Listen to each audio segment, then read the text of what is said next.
2024 December 8 வெளிவந்துள்ள சொல்வனம் இலக்கிய இதழ் 332 எழுத்தாளர் மீனாட்சி பாலகணேஷின் கட்டுரை சரணடைதல். ஒலிவடிவம் சரஸ்வதி தியாகராஜன், பாஸ்டன்.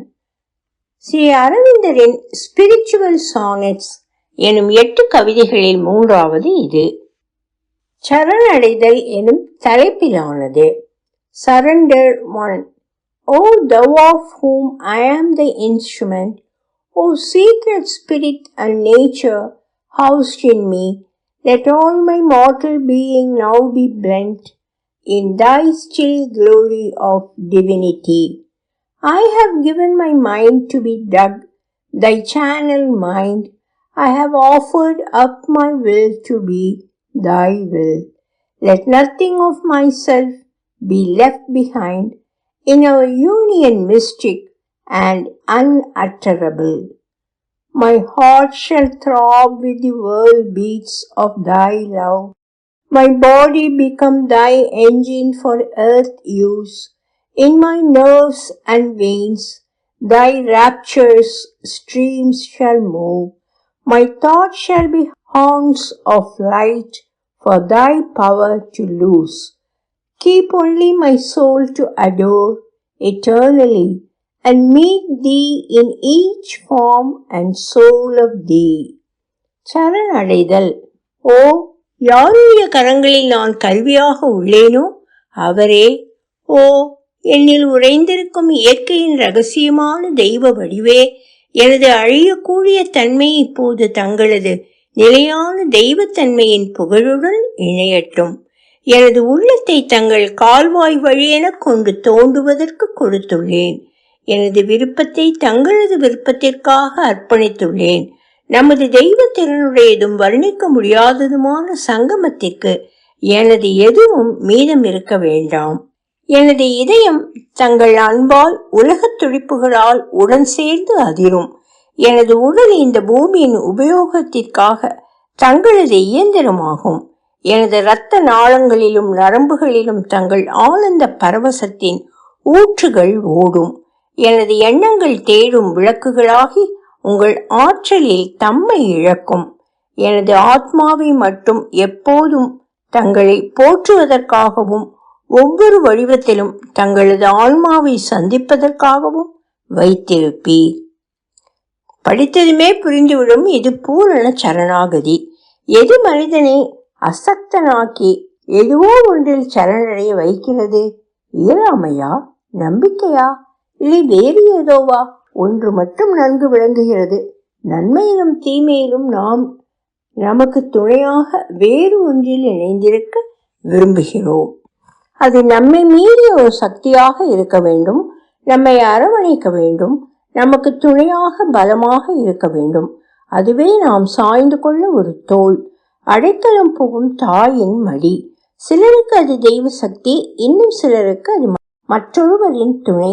எது எப்படியோ சரணாகதி தரும் நிம்மதியும் காப்புணர்வும் நம்மை இடையராது வழி நடத்துகின்றன என்பதில் வேறு கருத்து கிடையாதல்லவா?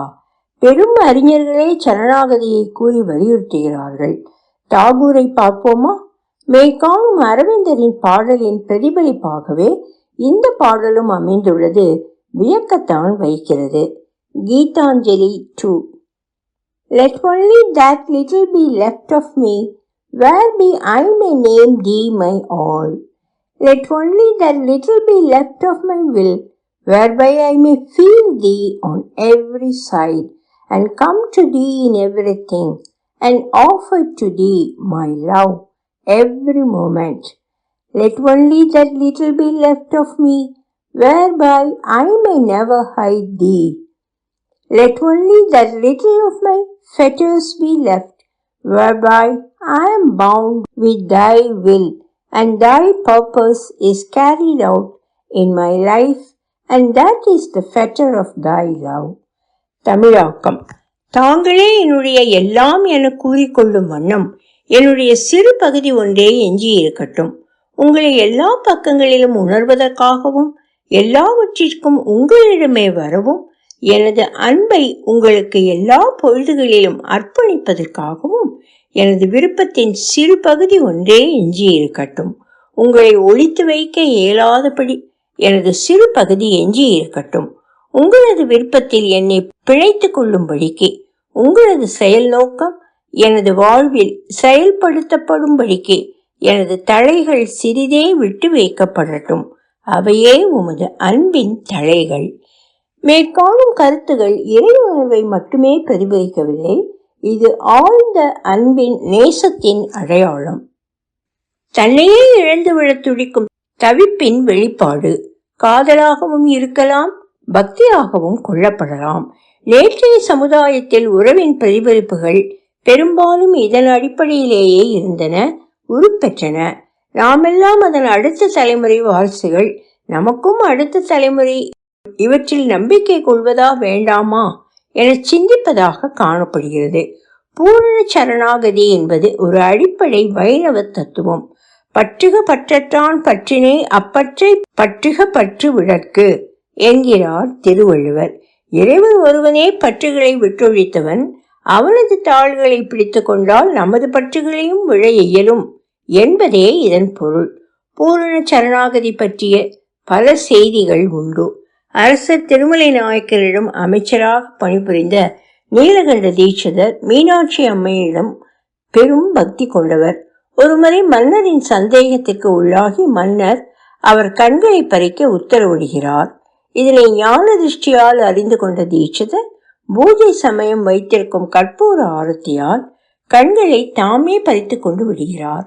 தன் தவற்றினை உணர்ந்து கொண்ட அரசர் தீட்சிதரின் கால்களில் விழுந்து மன்னிப்பு வேண்ட, அப்போது மன்னரின் புகழுக்கு களங்கம் வராமல் தனது கண் பார்வையை திரும்ப அளிக்குமாறு அன்னையிடம் வேண்டிக் கொண்டு அவர் இயற்றிய சமஸ்கிருத நூலே ஆனந்த சாகர ஸ்தவமாகும்.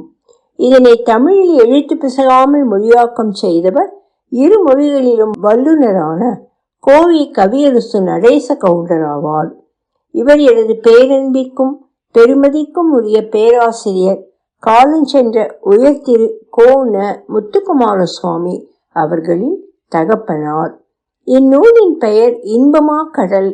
இதிலிருந்து மீனாட்சி அன்னையிடம் சரணாகதி அடைந்துவிட்ட நிலையை ஒரு குழந்தையின் பாசத்துடனும் கையிறு நிலையிலுமாகி தீட்சிதர் பாடியுள்ள ஓரிரு பாடல்களை காண்போம். நாட்டுப்புறத்து ஏழை மக்கள் நகரத்தில் வாழும் நாகரீக மனிதரை கண்டு அதிசயப்படுவது போல தேவர்களை இம்மாநிலத்தில் வாழும் மனிதர்கள் மதித்து வாழ்வார்கள்.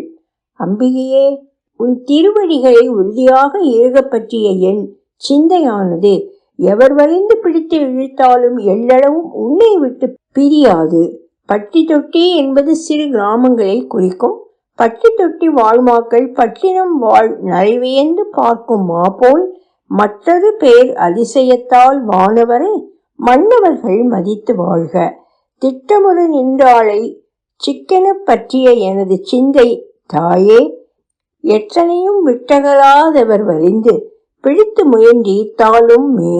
எனக்கு நலம் தருவதை நான் அறியேன், அதை அடைவதற்கு வழியும் அறியேன். ஏழையேன், ஐயோ, எனக்கு விதிவிலக்கு அறிந்து நடக்கவும் முடியாதே. என்ன செய்வேன்? அழகிய மீன் போலும் கண்ணாளே, இனி எனக்கு நன்மை செய்வார் உன்னையன்று வேறு யாருளார்? உன் திருவடிகளையே தஞ்சமாக அடைந்தேன். எனக்கினியதறியே நான் அதை அடையும் வழி அறியேன், எழியேன்.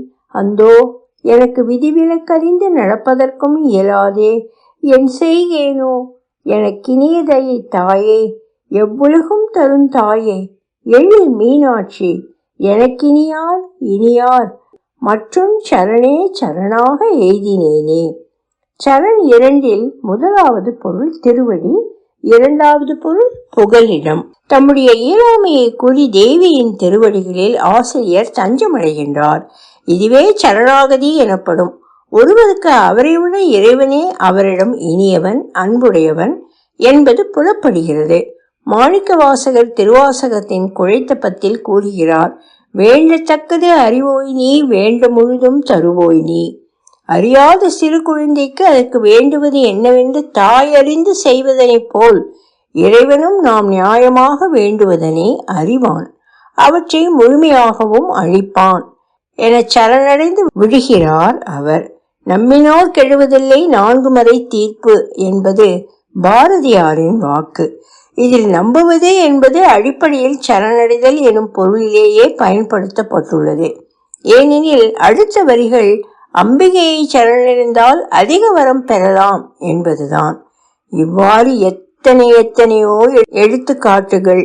ஸ்ரீ அரவிந்தரின் எழுத்துக்களை ஆழ்ந்து கற்று சிந்தித்து ஆய்வும் செய்து இறப்பற்ற ரோஜா டெத்லெஸ் ரோஸ் எனும் அருமையான சிறு நூல் ஒன்றினை எழுதியுள்ளார் திரு M.P. பண்டிட் அவர்கள். அவர் தம் நூலின் முன்னுரையில் கூறுகிறார், இயக்கம் சார்புடைய தியானம் என்பதற்கு இயக்கம் சார்புடைய பொருள் வேண்டும். ஆகவே இந்த விளக்கங்களை எழுதியுள்ளேன் என்கிறார். ஸ்ரீ அரவிந்தரின் ஒவ்வொரு சொற்றொடரும் மந்திர சக்தியின் ஆற்றல் நிறைந்து அதன் பயனாக இறங்கும் அனுபவங்களை எழுப்புகிறது. எனது இதயம் தங்கள் அன்பால் உலகத் துடிப்புகளால் உடன் சேர்ந்து அதிரும் என்பதனை விளக்குகிறார். உயர் இயக்கத்திற்கான மையமான இதயம் உணர்வுகளின் உணர்ச்சிகளின் மையம் கூட. அனைத்தும் நமது நான் எனும் முனைப்பில் வேர்கொண்டு அதனை சுற்றியே சுழல்கிறது. இந்த நான் எனும் நினைப்பை அறவே ஒதுக்கி விட்டொழித்து இறைமையே எல்லாவற்றிலும் ஓங்கி நிற்கிறது என்பதனை உணர்ந்தால் அதுவே இறை அன்பு ஆகும் என்ற கருத்தையே இது தெரிவிக்கிறது. எனது உடல் இந்த பூமியின் உபயோகத்திற்காக தங்களது இயந்திரமாகும். இந்த வரிகளினால் விளங்குவது என்னவெனில், நாம் முன்பொரு கட்டுரையில் கண்டபடி உடலினை போற்றுவது என்பதே. இறைமையின் செய்கைகளுக்கு நம் உடல் கருவி. நமது ஆன்மா வளர உடலை போற்றி பேண வேண்டும். எனது இரத்த நாளங்களிலும் நரம்புகளிலும் தங்கள் ஆனந்த பரவசத்தின் ஊற்றுகள் ஓடும். நமது உடலின் நரம்புகள் அன்பு, வலி ஆகிய தொடுகைகளுக்கு ஆளாகி வாழ்வை அனுபவிக்க பழகி கொண்டு விட்டன. அவற்றை வெளிப்புற உணர்வுகளின் விசை நின்று மீட்டெடுத்து அமைதிப்படுத்தி உயர்மட்டமான ஆற்றலை உள்வாங்க பழக்க வேண்டும். இவையே பின்பு இறைமையை கொண்டாடும் பாதைகளாக மாறிவிடும். எனது ஆத்மாவை மட்டும் எப்போதும் தங்களை போற்றுவதற்காகவும் ஒவ்வொரு வடிவத்திலும் தங்களது ஆன்மாவை சந்திப்பதற்காகவும் வைத்திருப்பீர். உள்ளத்தை, மனதை, ஆற்றலை, உடலை என அனைத்தையும் இறைவனுக்கு அர்ப்பணித்து விட வேண்டும். ஆன்மாவை மட்டும் நம்மிடையே வைத்துக் கொண்டு இறைமையையும் அதன் இனிமையையும் அனுபவிக்க வேண்டும். பூரண சரணாகதி எத்தனை இனிமையானது! நம்மால் அதனை அடைய இயலுமா? சிந்திப்பதற்குரியது.